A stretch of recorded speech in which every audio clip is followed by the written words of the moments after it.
Good morning, everyone. It's Wanda. I'm out here this morning really early while Danny's over at the other property, and I am working on our onions. Everybody wants to know what we're doing and when we're doing it, and so I thought I would show you a little bit about the onions, but everything is starting to pop. Our color's coming out, and several people had asked about the trees that Danny planted 2 or 3 years ago, maybe 3 years or better ago, that were oaks and nut trees. This is one of them. This is one, and it looks dead right now, but the top's coming back out. It's just losing its leaves.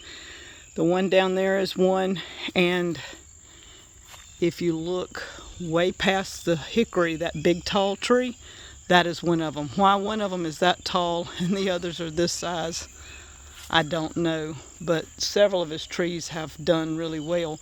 Then down by the pond,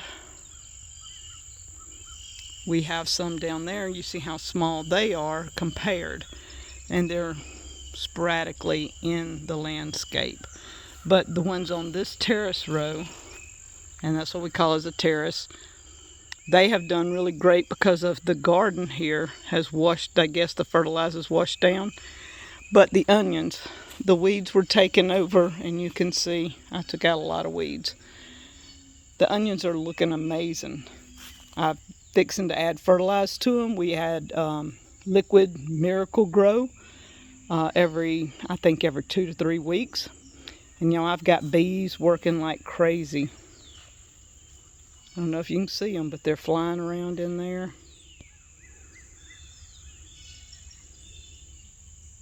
They've been all over the place. Man, look at these onions, how nice.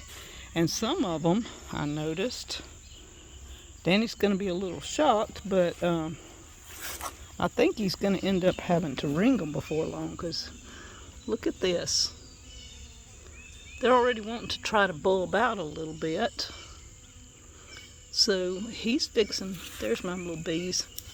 We're fixing to have to do something about them because they're wanting to bulb. And see how pretty?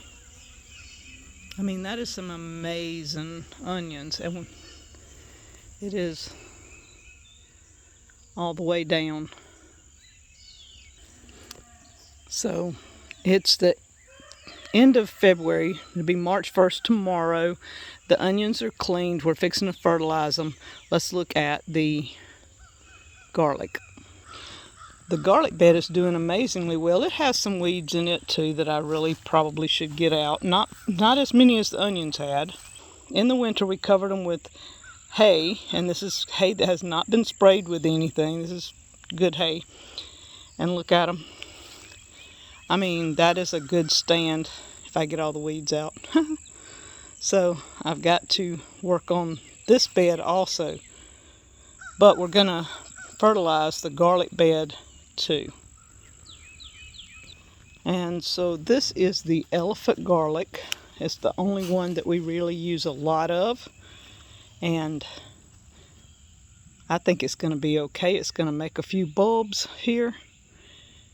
And we'll probably keep some here every year because this looks like it's a good spot and it's doing really well. I planted this whole field. Danny had it just ready for cover crop, and I planted it in all kinds of greens. And over the winter, absolutely nothing. You see, it's a dirt bed. We got some crazy weather, but look, a few of them are hardy enough that we have greens. I mean, some of them the bugs are getting because it is 80-something degrees, y'all. So the bugs are getting looks like turnips. But now the kale, the bugs haven't hit the kale yet. So that's the difference in what's hardy here. And there's just a little patch here and there that did make it. The huckleberries are already putting on berries. Look at here. Look at the size. I saw some yesterday on another tree that are way bigger than that. But you can see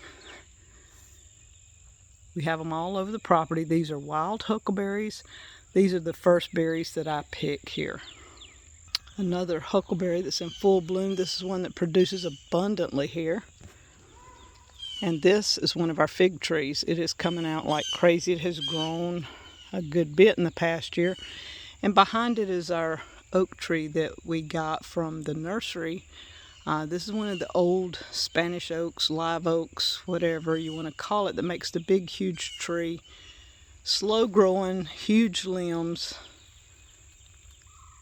It's doing really well in here.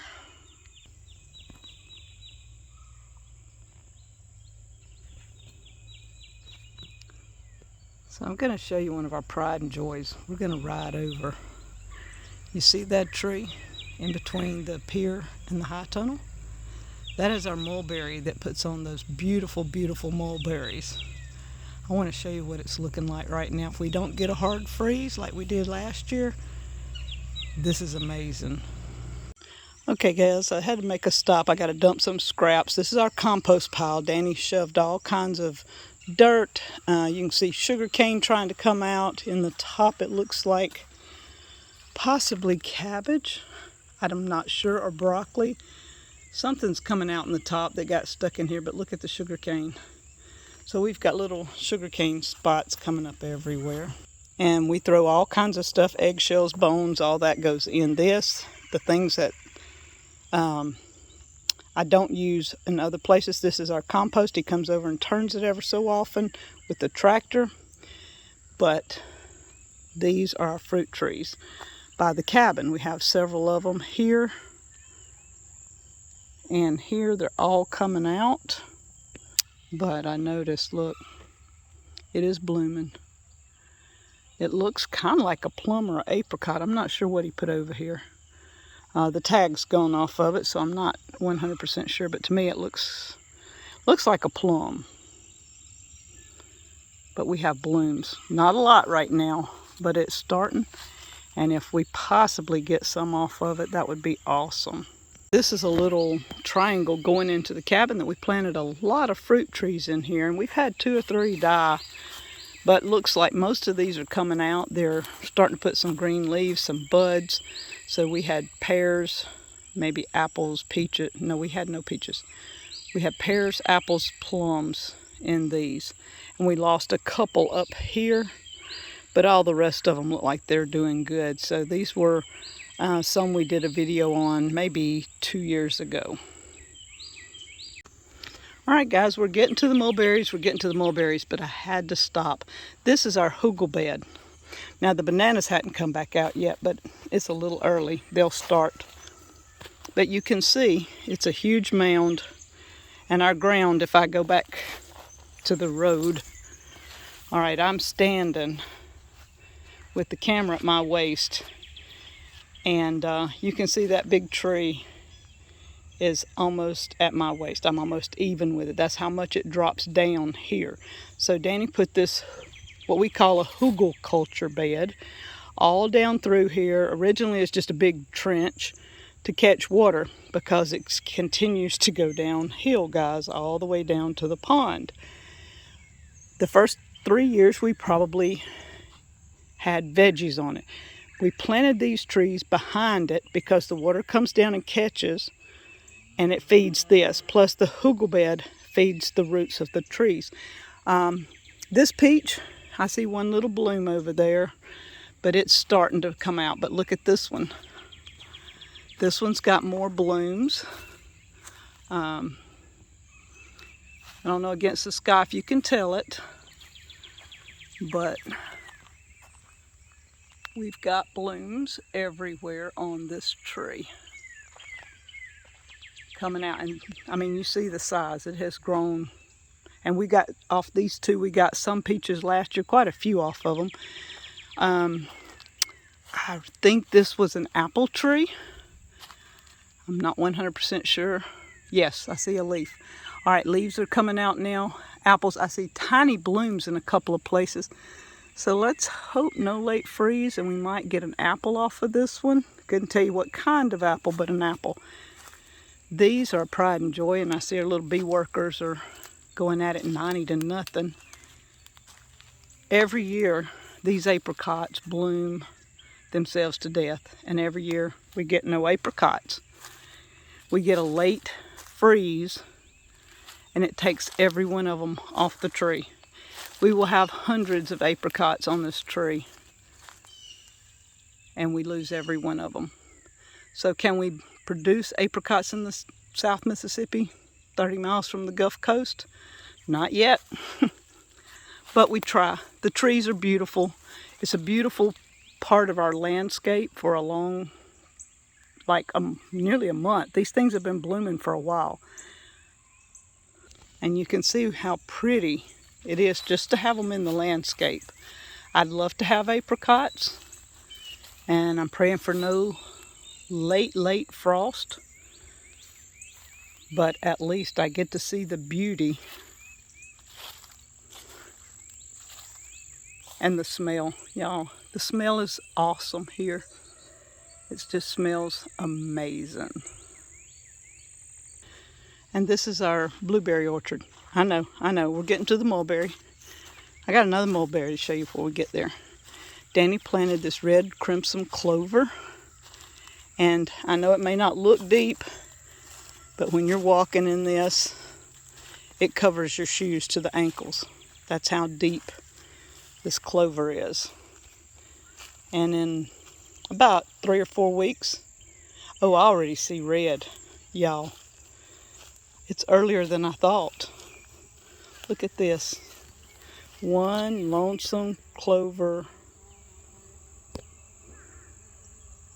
I mean, I see red. Isn't that awesome? This whole thing will look like that with clover everywhere, red clover. But my bee workers showed up today. At least some of them did.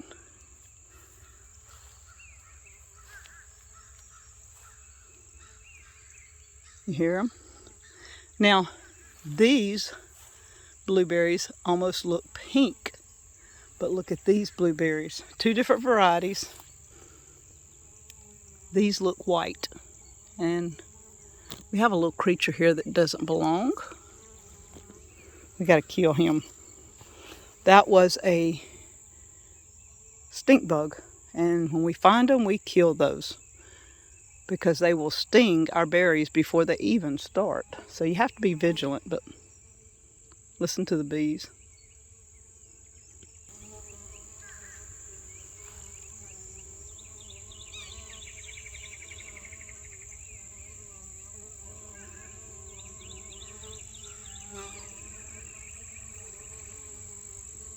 I love watching bees work.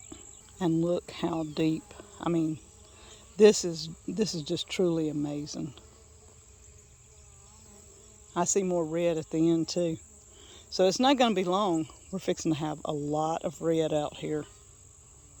Now this is our original mulberry tree. It puts on these little mulberries. And I have picked them and made myself silly picking mulberries off this thing because it produces abundantly too. I mean, some of these may fall off, but overall, you get such a good crop. You don't worry about the few that do fall off. This tree is probably 15 to 18 years old, and it produces every year like clockwork. The little old-fashioned mulberries, the tiny ones, they don't have a huge taste to them, but they make a pretty good jam and jelly. Okay, I promised you, we're getting to the mulberry in a minute. Danny put some of the Freedom Blackberries in the front. We already have blooms on them. They're doing great out here. I mean, look at the blooms. And he did a whole row of them. Came back and did another whole row of them. So we're gonna have blackberries galore here. And our elephant garlic here is doing really good too. And then we have tame, I guess these are dewberries because it's on vines. The dewberries pretty much do vines, I think. But this elephant garlic has been here for probably close to 8 years. Our azaleas are also in full bloom. Isn't that gorgeous? I love just coming out and seeing color everywhere. in the landscape.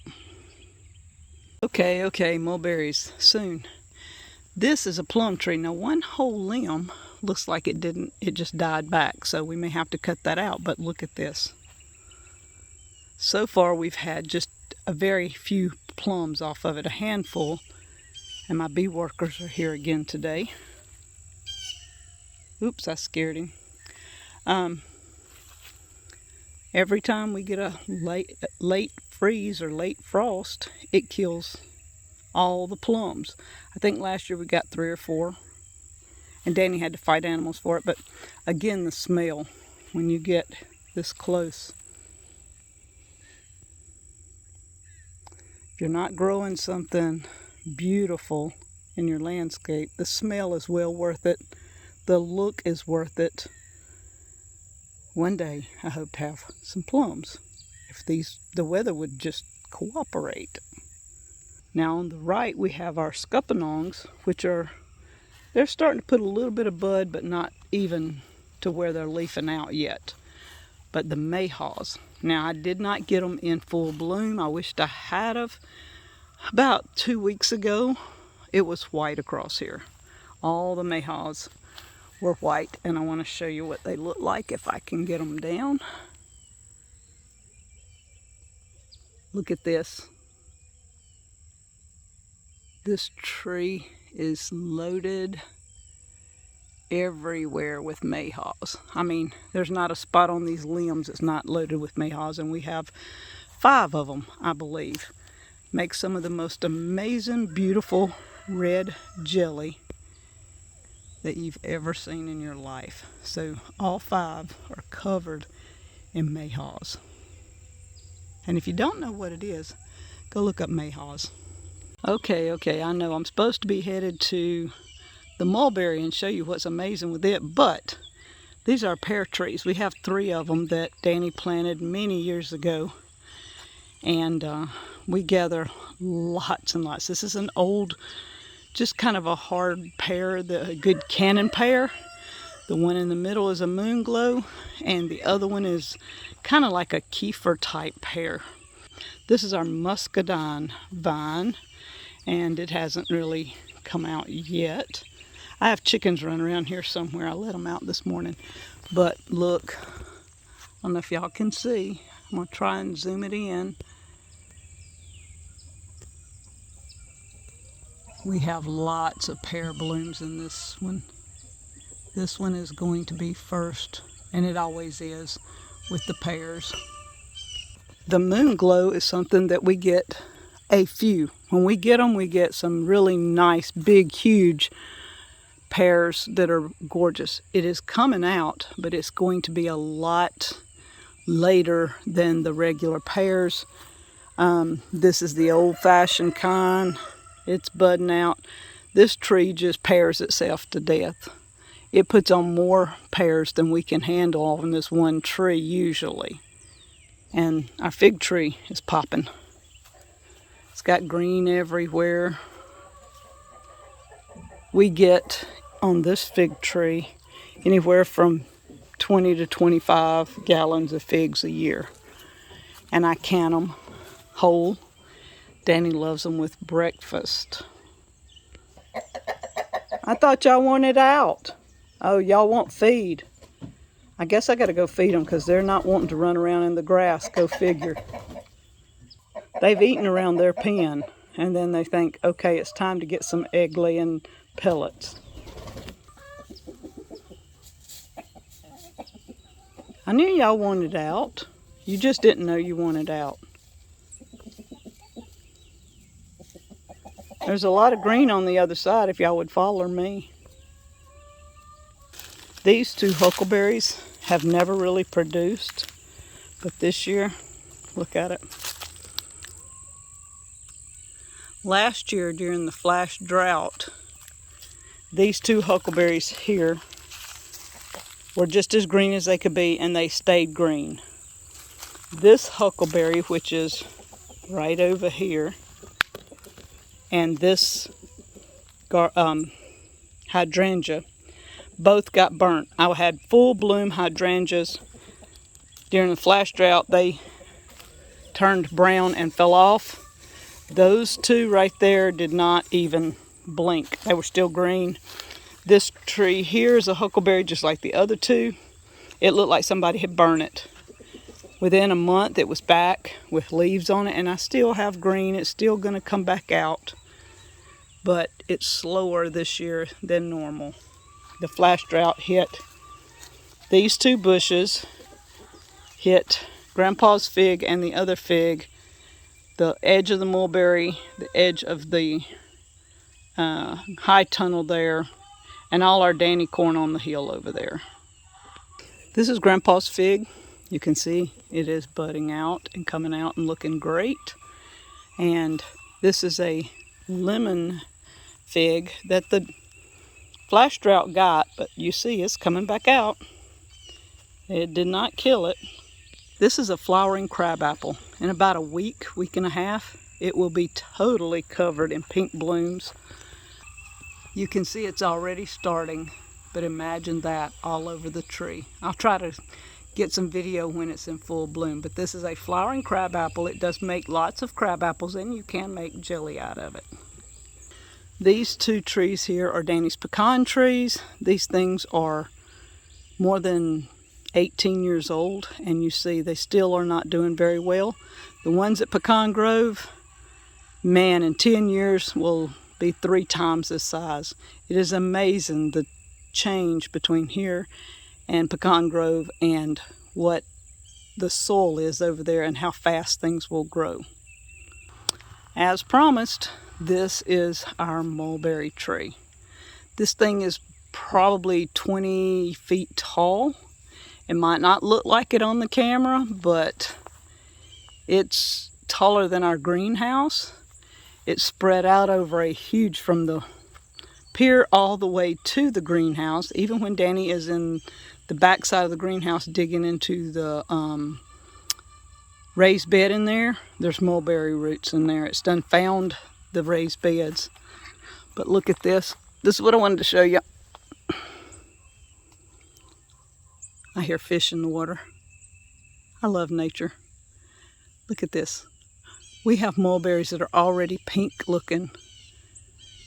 In a few weeks, maybe a week, 2 weeks, according to what's going on, we could have mulberries. But last year we had a late freeze or a late frost, and it took most of them at this stage off. So we don't count our eggs before they're hatched. I just love that they're all there. It's beautiful. And how do we get them out of the tops of the trees? We don't. Usually the birds get those. We harvest everything that we can reach, and we shake some of the limbs.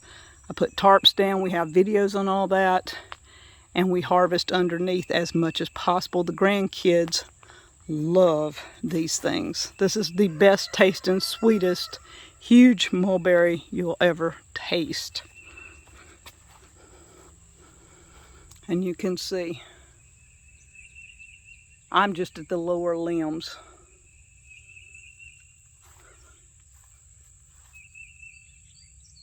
These are amazing freeze dried.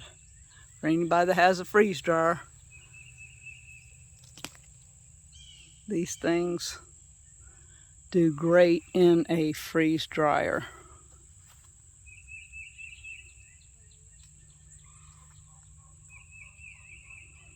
I mean, this tree is an amazing shade, but just look. When it produces, and we don't get a freeze, it produces abundantly for us, our family, our friends, and the wildlife. And I love it hanging out over the water like this. I hear you.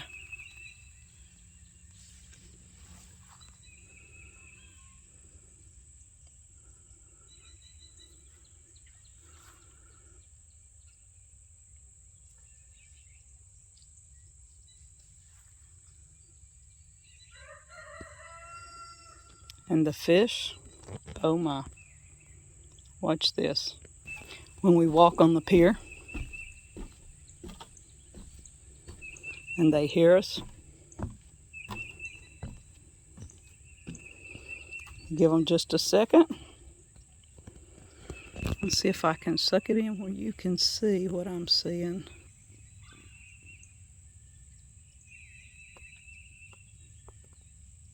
You see our fish coming? It's not a bright sunny day, so it's hard to get it, but I love. Yeah, you see one just went through there. I love our pond, all 3 of them. Each one has something unique. This one has the amazing mulberry sitting beside it. Thank you guys from Deepsouth Homestead.